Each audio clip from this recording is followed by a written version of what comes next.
സംഗീതവും ഞാനും എന്ന പ്രോഗ്രാമിലേക്ക് വീണ്ടും ഏവർക്കും സ്വാഗതം. സംഗീതത്തിൽ ജീവിക്കുന്ന, സംഗീതവുമായി ദൈവത്തെ മഹത്വീകരിക്കുന്ന വ്യക്തിത്വങ്ങളെ പരിചയപ്പെടുത്തുക എന്നുള്ളതാണ് ഈ പ്രോഗ്രാമിൻ്റെ ലക്ഷ്യം. അത്തരത്തിൽ ഇന്നത്തെ പ്രോഗ്രാമിൽ ഇന്ന് നമ്മളോടൊപ്പമായിരിക്കുന്നത് മാർത്തോമാ സഭയിലെ വൈദികനും സംഗീതജ്ഞനുമായിരിക്കുന്ന ബഹുമാനപ്പെട്ട ടി തോമസ് അച്ഛനും അച്ഛൻ്റെ ഭാര്യ ശ്രീമതി സ്മിത മെറിൻ തോമസ് ആണ്. ഈ പ്രോഗ്രാമിലേക്ക് നിറഞ്ഞ സന്തോഷത്തോടുകൂടെ സ്വാഗതം ചെയ്യുകയും ചെയ്തു. മാരാമൺ കൺവെൻഷനിലൂടെയാണ് പ്രത്യേകിച്ച് അച്ഛൻ്റെ ഗാനങ്ങളൊക്കെ പുറത്ത് കേൾക്കാനായിട്ട് ഇടയായിട്ടുള്ളത്. ഒരുപക്ഷെ അതിന് മുൻപും ചെയ്തിട്ടുണ്ടായിരിക്കും.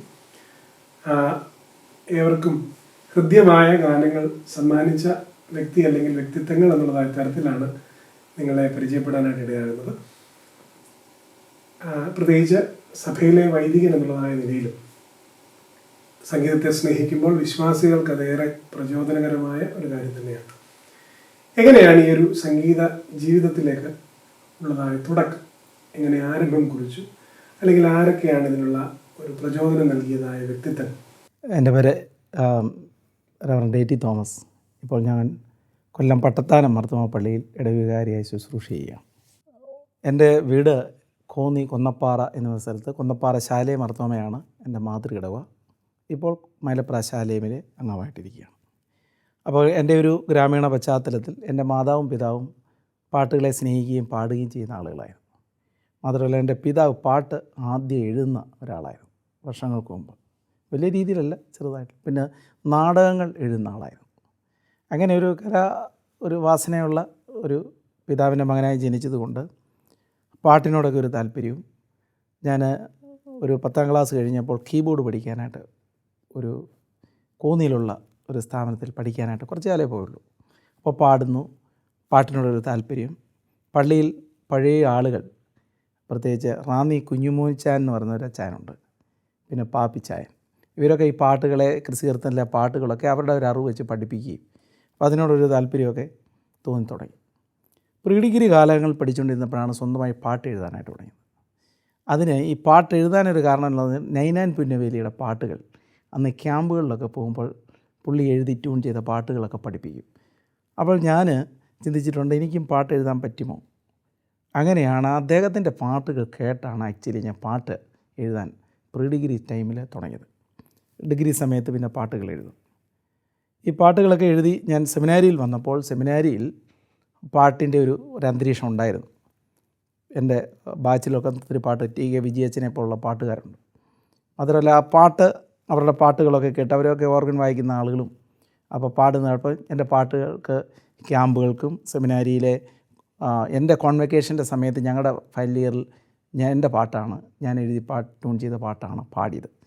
പിന്നെ എല്ലാ വർഷവും അവരുടെ ഓരോ ടൈമുകളിലൊക്കെ ഞാൻ പാട്ട് എഴുതി പഠിപ്പിക്കുമായിരുന്നു.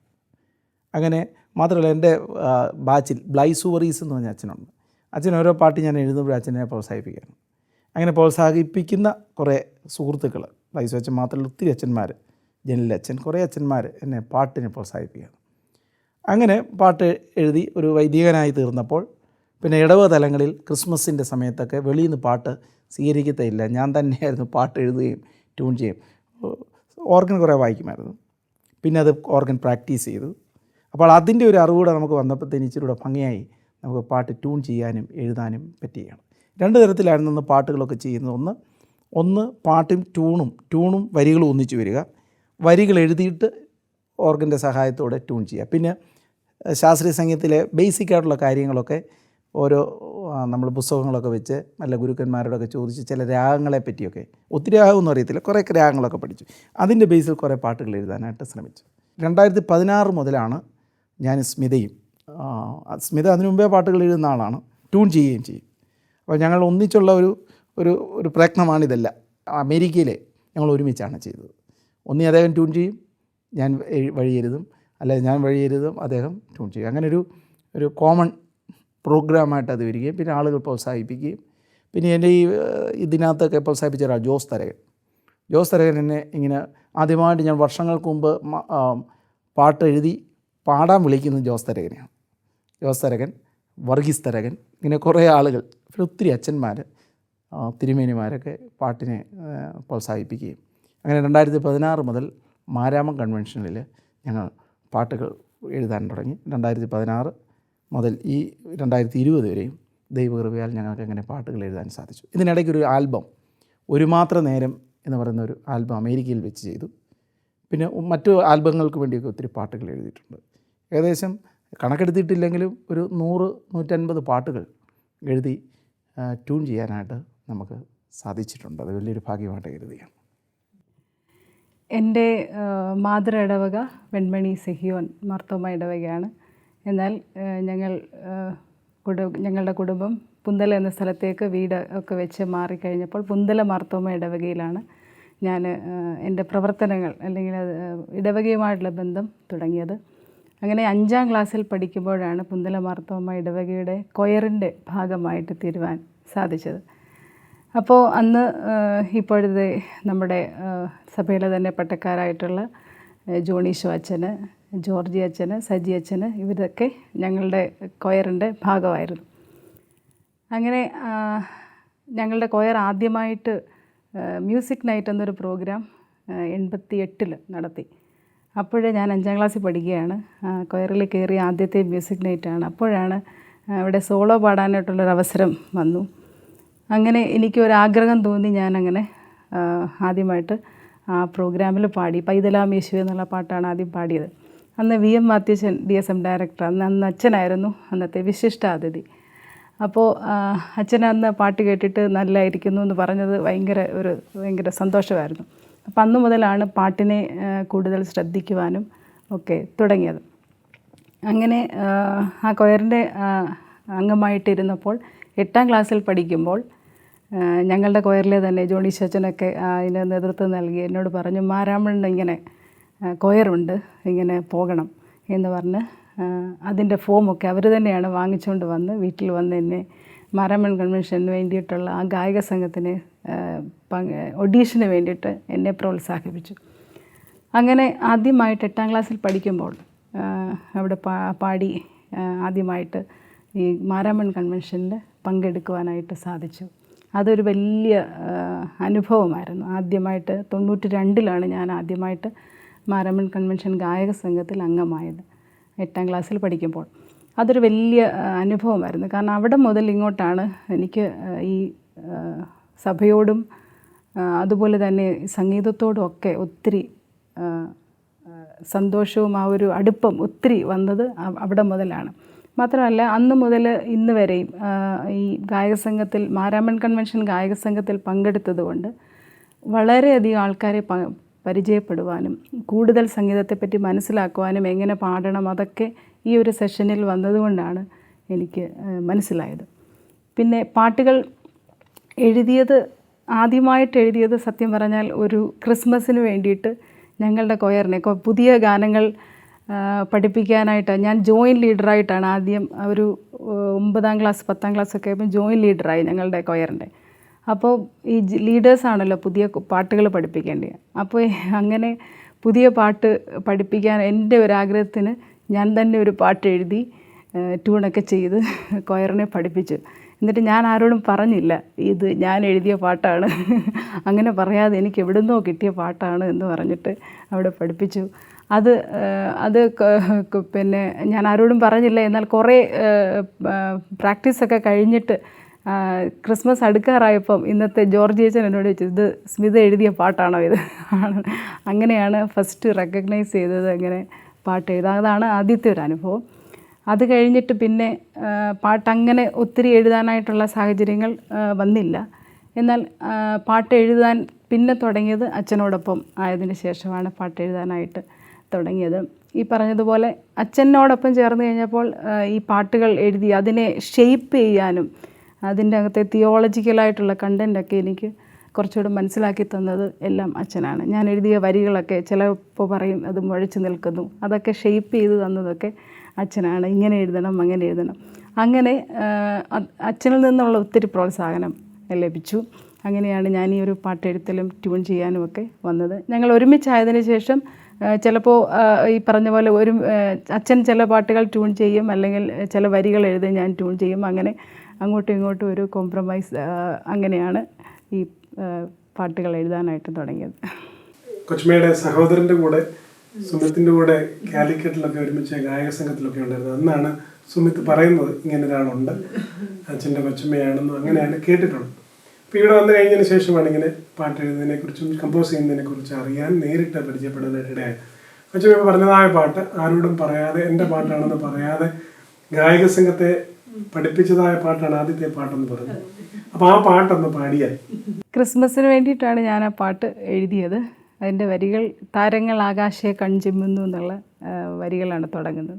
താരങ്ങൾ ആകാശേ കൺചിമ്മുന്നു, ലോകർ നിദ്രയ്ക്കായി ഒരുങ്ങിടുന്നു, ദേവാദിദേവൻ പിറന്നീരാവിൽ ബേത്ലഹേമിലെ പുൽത്തൊഴുത്തിൽ. പാട്ട് എഴുതുന്നതിനെ കുറിച്ച്, പാട്ട് കമ്പോസ് ചെയ്യുന്നതിനെ കുറിച്ച് പലതരത്തിൽ പറയാറുണ്ട്. പാട്ട് ആദ്യം രചന ആദ്യം നിർവഹിക്കും, പിന്നീട് മ്യൂസിക് ചെയ്യും. അപ്പം അതിനെ സംബന്ധിച്ച് അച്ഛൻ്റെ അഭിപ്രായം എന്താണ്? സാധാരണ ചെയ്ത പാട്ടുകളിൽ ഹിറ്റായ പാട്ടുകൾ എന്ന് പറയുന്നത് ആദ്യം ട്യൂൺ ചെയ്തതാണോ, അല്ലെങ്കിൽ ആദ്യം അതിൻ്റെ വരികൾ എഴുതിയിട്ടാണോ ട്യൂൺ കമ്പോസ് ചെയ്തത്? അതിനെക്കുറിച്ച്. എൻ്റെ ജീവിതത്തിൽ മാരാമം കൺവെൻഷനിലും മറ്റ് ഭദ്രാസന കൺവെൻഷനിലൊക്കെ എഴുതിയ പാട്ടുകൾ, ഹിറ്റായി വന്നിട്ടുള്ള പാട്ടുകൾ, എവിടെയെങ്കിലും യാത്ര ചെയ്യുന്ന സമയത്ത് എന്തെങ്കിലും ഒരു പ്രത്യേക അനുഭവത്തിൻ്റെ മധ്യത്തിൽ ട്യൂണും പാട്ടും കൂടെ ഒന്നിച്ചിങ്ങി വരിക. ചിലപ്പോൾ വണ്ടി ഓടിച്ചിരിക്കുന്ന സമയത്തായിരിക്കും. അതിന് ഉദാഹരണമാണ് ഈ പ്രാവശ്യത്തെ ഞാൻ പ്രാപ്തനല്ല ദൈവമേ നിൻ സന്നിധേ വരാൻ.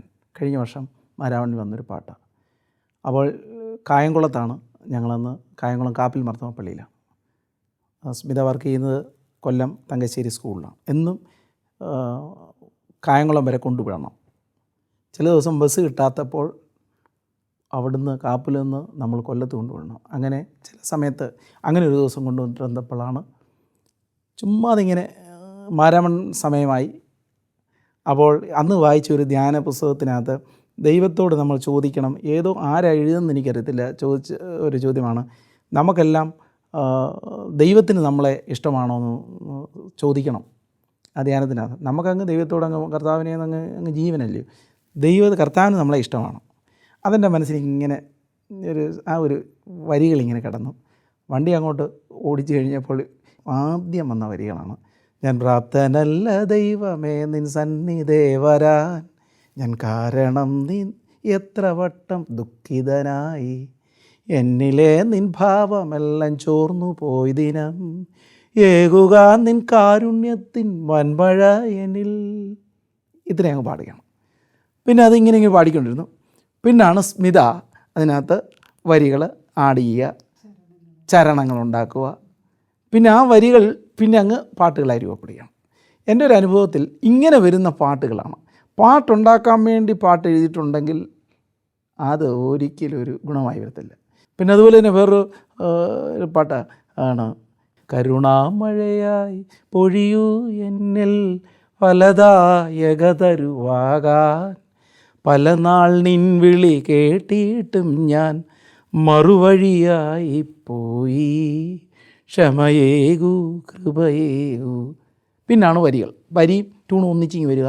പിന്നെ ഓർഗനിൽ വെച്ച് ഞങ്ങൾ, എൻ്റെ മൂത്തവൻ ഓർഗൻ നല്ലൊരു വായിക്കുന്ന ആളാണ്. അപ്പോൾ അവനും ഞങ്ങളും എല്ലാം ഇരുന്ന് ഗിറ്റാറും ഓർഗനിൽ വെച്ച് അതൊരു പരുവപ്പെടുത്തിയെടുക്കും. അങ്ങനെയാണ് ഞങ്ങളുടെ ജീവിതത്തിൽ സംഭവിച്ചിട്ടുള്ളത്. ഈ അനുഭവങ്ങളുടെ മധ്യത്തിൽ ജീവിതത്തിൻ്റെ വ്യത്യസ്തങ്ങളായ സാഹചര്യങ്ങളിലൂടെയൊക്കെ കടന്നുപോയ നേരത്തെ അങ്ങനെ എന്തെങ്കിലും പാട്ടുകൾ എഴുതിയിട്ടുണ്ടോ, അല്ലെങ്കിൽ ആ പാട്ടിനെ കുറിച്ചൊന്ന്? കാപ്പിൽ മർത്തോമപ്പള്ളിയിൽ ഞാൻ 4 വർഷമായിരുന്നു. അന്ന് ഞങ്ങളുടെ ജീവിതത്തിലെ ഒരു വലിയ സംഭവമായിരുന്നു. അവിടുത്തെ ഏറ്റവും പ്രധാനപ്പെട്ട പള്ളിയിലൊക്കെ ആക്റ്റീവായിട്ടിരിക്കുന്ന ഒരാളിൻ്റെ മകൻ കെട്ടിയ കൊച്ച്, അതിന് ക്യാൻസർ ബാധിച്ചു. അതിൻ്റെ വിവാഹം നടത്തിയത് ലിനു എന്നാണ് പേര്. ഇപ്പോൾ വളരെ സീരിയസ് ആയിട്ട് കിടക്കുകയാണ് കുഞ്ഞ്. അപ്പോൾ അവളുടെ വിവാഹം നടത്തിയത് ഞാനാണ്, മോൻ്റെ ജസ്റ്റിൻ ലിനു. അത് 1 വർഷം കഴിഞ്ഞപ്പോഴത്തേന് ക്യാൻസർ ഡിറ്റക്റ്റ് ചെയ്തു. ഇപ്പോൾ വലിയ ഭാരമാണ്. ഒരു കൊച്ചു കുഞ്ഞുമുണ്ട്. ആ കുഞ്ഞിൻ്റെ മാമൂസ നടത്തി ഞാനാണ്. അത് കഴിഞ്ഞ് ക്യാൻസർ അവരെല്ലാം ഭാരപ്പെട്ട് ഇങ്ങനെ വിഷമിച്ചിരുന്നു. ഞാനും സ്മിതയും കൂടെ പോയി അവിടെ എല്ലാം പ്രാർത്ഥിച്ചു. ഇവരോട് എന്തോ പറയാനാ, ക്യാൻസർ സൗഖ്യമാകും എന്ന്. അപ്പോൾ സാർക്കോഡോമ എന്ന് പറയുന്നൊരു പ്രത്യേക ക്യാൻസറാണെന്നാണ് ഡോക്ടർ പറഞ്ഞത്, അല്ലേ സ്മിത? അത് റയർ കേസാണ്, രക്ഷപ്പെടാൻ. അമ്മ വന്ന് കരയുന്നു, എല്ലാവരും കരയുന്നു. അപ്പം ഞങ്ങൾ പറഞ്ഞു ഒന്നും വിഷമിക്കണ്ട, ദൈവം കൂടുണ്ട്. അപ്പം ഞാൻ പറഞ്ഞൊരു വാക്കാണ്, ക്യാൻസർ ബാധിതനായി കൂടെ ഒരു കർത്താവുണ്ട്. ഇപ്പം നമ്മുടെ ഒരു ജീവിതത്തിൽ യേശു കർത്താവ് നമ്മൾ ഏതവസ്ഥയായും ആ അവസ്ഥയിലേക്ക് ഇറങ്ങി വരുന്നൊരു ദൈവമുണ്ട്. നീ പേടിക്കണ്ട, നീ വിഷമിക്കണ്ട, ഒന്നിനെപ്പറ്റി ആകുലപ്പെടണ്ട. ആ വാക്കാണ് അവളോട് പറഞ്ഞത്. ആ വരി ഇവളുടെ കരച്ചിലും ഞങ്ങളുടെ പ്രാർത്ഥനയും ഇവളോട് ഞങ്ങൾ പറഞ്ഞതെല്ലാം തെരഞ്ഞ് പ്രാർത്ഥനയിൽ വന്നപ്പോൾ ഞങ്ങൾക്ക് കിട്ടിയ പാട്ടാണ്. ഞങ്ങൾ ഒന്നിച്ചാണ് അത് എഴുതിയത്. ഒന്നിനെക്കുറിച്ച് എനിക്കാകുലമില്ല, നീ എന്നും കരുതിയിടും കാരുണ്യവാനെ, കൽവറി മലയിൽ യാഗപീഠമതിൽ നിന്നിണത്താൽ തിരുസഭയെ വീണ്ടത്. ആദിയതില്ല അവലതില്ല, ചാരയന്നാഥൻ ഉള്ളതിനാൽ ഒന്നിനെക്കുറിച്ച് എനിക്കാകുലമില്ല, നീ എന്നും കരുതിയിടും കാരുണ്യവാനെ, കൽവറി മലയിൽ യാഗപീഠമതിൽ നിന്നിണത്താൽ തിരുസഭയെ വീണ്ട. ഇത് കൃത്യമായിട്ടൊരു അനുഭവത്തിൻ്റെ മധ്യത്തിൽ ഇതുപോലെ ഒത്തിരി അനുഭവങ്ങൾ ഞങ്ങൾ പാട്ട് വെച്ചിട്ടുണ്ട്. നീയൻ ജീവനെ എൻ്റെ പ്രിയപ്പെട്ടൊരു സുഹൃത്തായിരുന്നു KM ജോൺ ഉപദേശി. ശിവനാപുരം മിഷൻ പള്ളിയിൽ ഞാൻ മിഷണറി അച്ഛനായിട്ട് ഇരുന്നപ്പോൾ എൻ്റെ കൂടെ സുവിശേഷകനാണ്. വടശ്ശേരിക്കര കാതേട്ട് ജോൺ ഉപദേശിയുടെ മകനാണ്. അവന് ഞങ്ങളുടെ ഒരു ശുശ്രൂഷയെ കണ്ടിട്ട് അച്ഛനാകണമെന്നൊക്കെ വലിയ താല്പര്യം. എന്നോട് പറഞ്ഞു. അപ്പം ഇവിടുത്തെ കൊമ്പാടി പഠിച്ചിട്ട് പോയി. അവൻ ദീർഘകാലം 5-10 വർഷം സുവിശേഷകനായിരുന്നു. അവനെ പറഞ്ഞ് ബീഡിക്ക് നീ പോകും. അവൻ വന്ന് MA ഒക്കെ കഴിഞ്ഞ് ബീഡി കണ്ണമ്മൂലയിൽ നിന്ന് പഠിച്ചു. സഭയുടെ സെലക്ഷൻ കിട്ടി. അവൻ സെലക്ഷൻ കിട്ടിക്കഴിഞ്ഞ് അന്ന് ഞങ്ങൾ അമേരിക്കയിലാണ്. മന്നമരുതി പള്ളിയാണെന്ന് തോന്നുന്നു. അവന് പ്രാക്ടീസ് വർക്കിന് പോകാനല്ല ഓർഡർ കിട്ടി. അന്ന് പോകേണ്ടതാണ്. എന്നാൽ ഞായറാഴ്ച ദിവസം അവിടുത്തെ വടശ്ശേരിക്കര കർമ്മയിലെ വികാരി അച്ഛൻ പറഞ്ഞു, ജോണെ നീ ഇന്നൂടെ ഒന്ന് കഴിഞ്ഞിട്ട് പോകും, നാളെ മുതൽ ചെല്ലാൻ പറഞ്ഞു. അപ്പോൾ അവനൊരു താങ്ക്സ് ഒക്കെ പറയാനൊരു അവസരം കൂടെ അച്ഛൻ കൊടുത്തു. ഒത്തിരി പേര് പഠനത്തിൽ സഹായിച്ചിട്ടുണ്ട്. അവൻ അന്നത്തെ ദിവസം അവിടെ അവനെ പഠനത്തിൽ സഹായിച്ച എല്ലാവർക്കും നന്ദി പറഞ്ഞു. എൻ്റെ പേരും പറഞ്ഞു. എല്ലാവരെയും അവൻ നന്ദി പറഞ്ഞു. ഉച്ച കഴിഞ്ഞ് മൂത്ത മോൾക്ക് 3 പെൺകുഞ്ഞുങ്ങളാണ് ജോണിന്. മൂത്ത മോൾക്ക് സൺഡേ സ്കൂൾ യുവജന സഖ്യത്തിൻ്റെ ആയിരുന്നു സൺഡേ സ്കൂളിൻ്റെ ഒരു പ്രോഗ്രാം ആ പള്ളിയിൽ തന്നെ ഉച്ച കഴിഞ്ഞുണ്ട്. രാവിലത്തെ കുർബാന കഴിഞ്ഞു അവൻ വീട്ടിൽ പോയി. ഈ കുഞ്ഞിനെയും കൊണ്ട് 2 മണിയായപ്പോൾ ബൈക്കിൽ വന്നതാണ്. ആ കർമ്മേൽ പള്ളിയുടെ ആ വളവ് പോയിട്ടുള്ളവർക്കറിയാം, ഭയങ്കര വളവാണ്. പള്ളിയുടെ ഒട്ടുത്തിരിയെ ഒരു ലോറി വന്ന് അവനെ ഇടിച്ചു. അവൻ മരിച്ചുപോയി. അവന് ഭയങ്കര സ്വപ്നമായിരുന്നു. ഞങ്ങളുടെ വിവാഹ വാർഷിക ദിവസം, ഞങ്ങളുടെ വിവാഹ വാർഷികം 2011 മെയ് 15 2011 മെയ് 15 ഞങ്ങളുടെ വിവാഹം. അന്ന് ഞങ്ങൾ അമേരിക്കയിൽ ഇത് കേട്ടങ്ങ് ഞെട്ടിപ്പോയി. എൻ്റെ കുടുംബം ഭയങ്കര ഒരു ഞായറാഴ്ച ഞങ്ങൾ രാവിലെ എഴുന്നേറ്റപ്പോൾ 5 o'clock ഈ ഒരു വാർത്ത കേട്ടുണ്ട്. ഭയങ്കര ഞങ്ങളുടെ ജീവിതത്തിൽ ഏറ്റവും കൂടുതലൊരു ഷോക്കായിപ്പോയി. ഞങ്ങൾ കരഞ്ഞുപോയി. പള്ളിയിൽ കുർബാന അടയ്ക്കുകയും ഞാൻ കരഞ്ഞു. ഇവൻ്റെ കാര്യമൊക്കെ പറഞ്ഞു. അതുകൊണ്ട് ആളുകളെല്ലാം അവരെ കുടുംബമായിട്ട് ഒത്തിരി ഹെൽപ്പ് ചെയ്തു. അവൻ്റെ ഒരു വേദനയുടെ മധ്യത്തിൽ എഴുതിയ പാട്ടാണ് അത്. ആൽബമായിട്ടൊക്കെ ഞങ്ങൾ അമേരിക്കയിൽ ഇറക്കി ഒത്തിരി പാട്ട് ഇറക്കിയിട്ടുണ്ട്. ഒരു മാത്രം നേരം എന്ന ആൽബത്തിൻ്റെ പേര്. അതിൽ ഈ പാട്ട് ഉൾപ്പെടുത്തിയിട്ടുണ്ട്. ആ പാട്ട് ഒരു വാക്കുന്നു, ഞാൻ ഒരു വരി പാടാം. നീയൻ ജീവനെ ചോദിച്ചിടുമ്പോൾ ഏകാമെന്നല്ലാതെന്തുത്തരമരുളിയിടും. നീയൻ ജീവനെ ചോദിച്ചിടുമ്പോൾ ഏകാമെന്നല്ലാതെന്തുത്തരമരുളിയിടും. വിത്തും വിതയും നീ, തോട്ടക്കാരൻ നീ, ഫലമാമൻ ജീവൻ നിൻ കൈകളിലേൽപ്പിക്കും. വലിയൊരു സംഭവം. നീ എൻ്റെ ജീവനെ ചോദിച്ചാൽ തരാനല്ലാതെ എന്ത് ചെയ്യാൻ സാധിക്കും?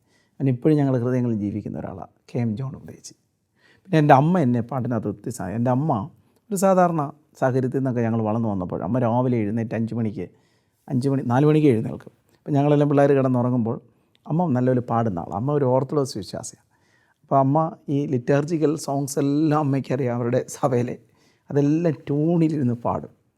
കരച്ചിലിൻ്റെ പാട്ടേ ഉള്ളൂ അമ്മ എൻ്റെ ജീവിതത്തിൽ ഏറ്റവും എന്നെ സ്വാധീനിച്ചിട്ടുള്ള ഒരാളമ്മയാണ്. അമ്മ മരിച്ചുപോയി 3-4 വർഷമായിപ്പം. ഡിസംബർ 22-ാം തീയതി കപ്പലിൽ വെച്ചാണ് മരിച്ചത്. എൻ്റെ കൂടെ ആയിരുന്നു അപ്പനും അമ്മയും. അപ്പോൾ അമ്മ ഇങ്ങനെ ട്യൂണിനിങ്ങനെ പാട്ട് പാടുന്ന കേൾക്കുമ്പോൾ അമ്മയും ഈ പാട്ട് അമ്മയുടെ ഒരു പ്രത്യേകത, അമ്മ പാട്ടുണ്ടാക്കി പാടും. അമ്മ തന്നെ വരികളുണ്ടാക്കി അങ്ങ് പാടും. സാധു കൊച്ചിൻ ഉപദേശിയുടെ വരികളായിരിക്കും, പാട്ട് ട്യൂണായിരിക്കും, അമ്മ തന്നെ അതിനിടയ്ക്ക് വരികളുണ്ടാക്കി പാടാം. ആ പാട്ട് കുഞ്ഞിലേ മുതലേ കേട്ട് എന്നിട്ട് ഇത് കഴിഞ്ഞിട്ട് അമ്മ പുതിയ വരി ഉണ്ടാക്കി പാടും. അപ്പോൾ എൻ്റെ പാട്ടുകൾക്കെല്ലാം ഒരു ഭാവം പൊതുവേ.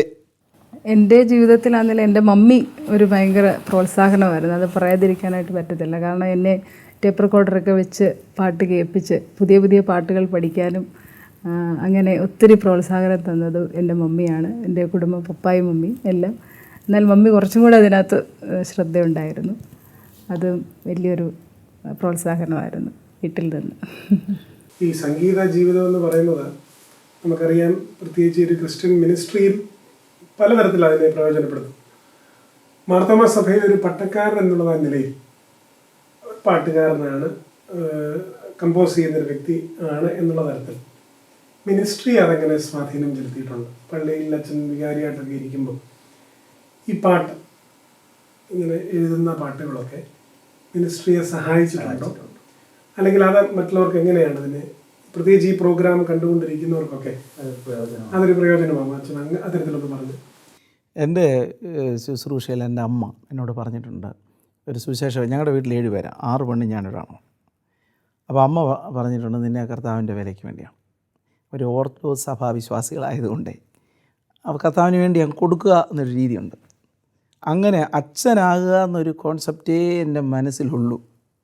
അപ്പോൾ എനിക്ക് ഡിഗ്രി കഴിഞ്ഞ് ഞാൻ അങ്കോല ആശ്രമത്തിൽ 3-4 വർഷം ഉണ്ടായിരുന്നു. ഞാൻ സ്വന്തമായിട്ട് പോയതാണ്, വോളണ്ടറി ഇവാഞ്ചലിസ്റ്റായിട്ട്. അപ്പോൾ ഗ്രാമങ്ങളിലൊക്കെ പോയിട്ടുണ്ട്. അച്ഛനാകാൻ വേണ്ടിയാണ്. അപ്പോൾ അന്നേരം വേണം എൻ്റെ അമ്മ എന്നോട് പറയുന്നത്, നീ കുർബാന നല്ലപോലെ ചൊല്ലിക്കണം.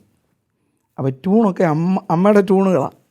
അപ്പോൾ പറയും, പാട്ടുകളൊക്കെ നീ നല്ലപോലെ പാടി പഠിക്കണം. അപ്പോൾ പാട്ട് എഴുതാൻ തുടങ്ങി. ഇപ്പം ഞാൻ പറഞ്ഞല്ലോ, പിതാവും മാതാവും ഇതിനൊരു കഴിവുള്ള ആളുകൾ.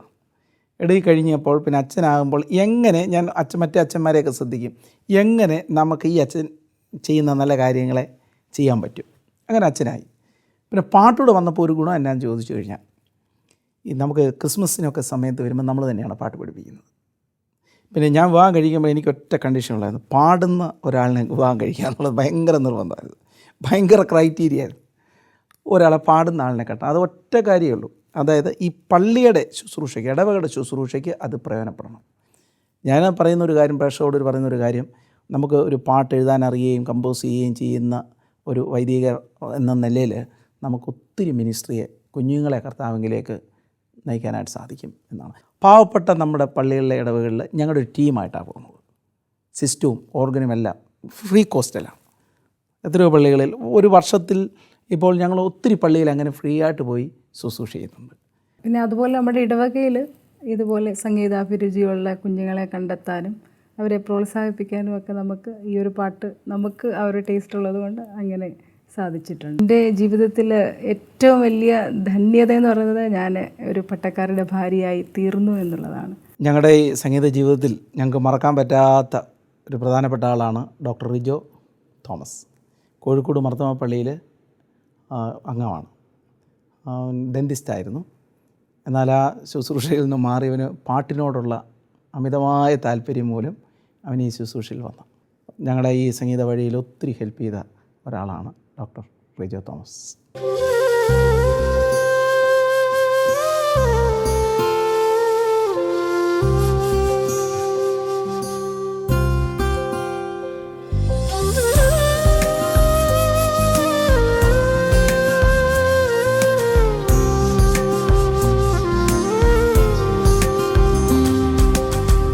ദിനവും മനമേ യേശുവിനായി നീ ഒരുങ്ങിടുക സതതം.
കവിതയെ പോലെ കരുതലതേകാൻ മനസ്സു തുറന്നിടുമോ?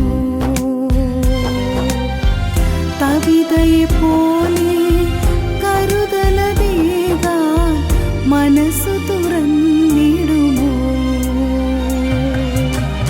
ദിനവും മനമേ യേശുവിനായി നീ ഒരുങ്ങിടുക സതതം. വാക്കു പറഞ്ഞവൻ മാറുകയില്ല, കൂടെയുണ്ടെന്നാളും.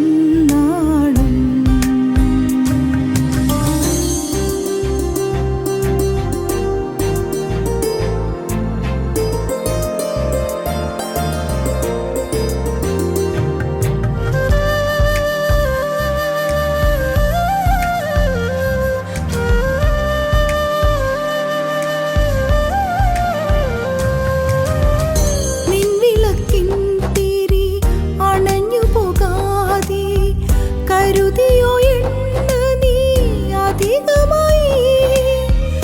നിൻവിളക്കിൻ തിരി അണഞ്ഞു പോകാതെ കരുതിയോ എണ്ണ നീ അധികമായി? മണവാളനണയുവാൻ വൈകിയെന്നാലും ഒരുങ്ങി നീ നിന്നിടുമോ? മണവാളനണയുവാൻ വൈകിയെന്നാലും ഒരുങ്ങി നീ നിന്നിടുമോ? ദിനവും മനമേ യേശുവിനായി നീ ഒരുങ്ങിടുക സതതം. വാക്കു പറഞ്ഞവൻ മാറുകയില്ല, കൂടെയുണ്ടെന്നാളും. ദിനവും മനമേ യേശുവിനായി നീ ഒരുങ്ങിടുക സതതം. വാക്കു പറഞ്ഞവൻ മാറുകയില്ല, കൂടെയുണ്ടെന്നാളും.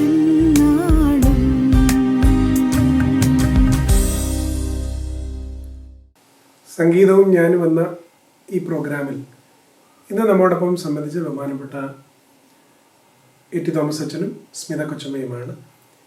ജീവിതാനുഭവങ്ങളുടെ മധ്യത്തിൽ സംഗീതം എന്ന കല എപ്രകാരം സ്വാധീനം ചെലുത്തിയെന്നും അത് ജനഹൃദയങ്ങളിൽ എങ്ങനെ പ്രയോജനപ്പെട്ടുവെന്നും അവരുടെ അനുഭവങ്ങളിലൂടെയൊക്കെ കേൾക്കുവാനായിട്ടിടയായി. വരും കാലങ്ങളിലും അനേകർക്ക് തങ്ങൾക്ക് ലഭിച്ചിരിക്കുന്നതായ കഴിവുകൾ അനുഗ്രഹത്തിന് മുഖാന്തരമാകട്ടെ എന്ന് പ്രാർത്ഥിക്കുന്നു. പ്രത്യേകിച്ച് ഈ പ്രോഗ്രാമിൽ വന്ന് സംബന്ധിച്ചിട്ടുള്ളതായ സന്തോഷവും സ്നേഹവും അറിയിക്കുകയും ചെയ്യുന്നു. വീണ്ടും സംഗീതവും ഞാനും എന്ന പ്രോഗ്രാമിൽ കാണാം.